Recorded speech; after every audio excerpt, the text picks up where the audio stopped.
Kia ora, I'm Bruce Munro. With me is International Relations Specialist, Professor Robert Patman, and this is a Global Insight Special. As we speak, at least one gunman has killed or injured up to 30 people in a central Christchurch mosque. There's also been a shooting at Linwood Mosque in East Christchurch. A car crashed near the Christchurch hospital, possibly has a bomb in it.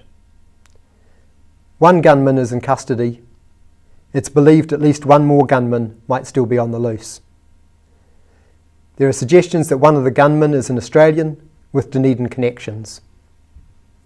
Schools in Christchurch are in lockdown, and police are asking residents of Christchurch to remain indoors with their doors locked. Prime Minister Jacinda Ardern has described this as one of the darkest days in New Zealand's history, and she's described it as an unprecedented act of violence. Robert, thanks for coming in at short notice. Well, you're welcome.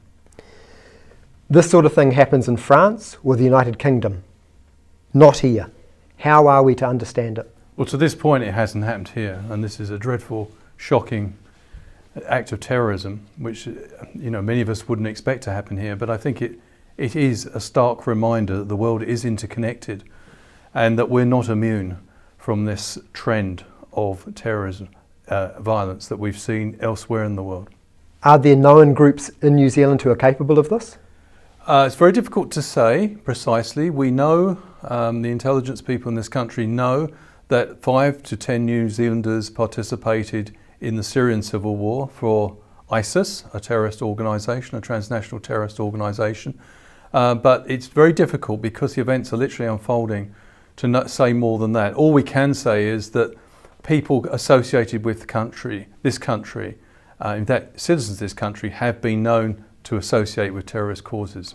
And are such groups likely to have any connections with overseas groups? That again is very difficult to say, but what we do know is that groups like ISIS and other terrorist groups, they have sophisticated internet operations, so they can actually radicalise someone within their own country. They don't need to bring people into the country to carry this out. What will this day mean in the history of New Zealand?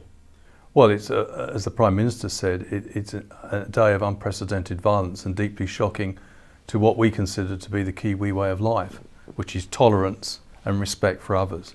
What we mustn't do is overreact, and we must make sure that we go about this in a very business-like way. New Zealand is a member of the Five Eyes, and that should stand us in good stead in the days ahead about finding out the sort of detailed questions that you are asking about who was involved. Was it international? From what we can see at the moment, it looks like it was carefully orchestrated. Thanks, Robert. Thank you. And thank you for watching. Kia kaha, New Zealand.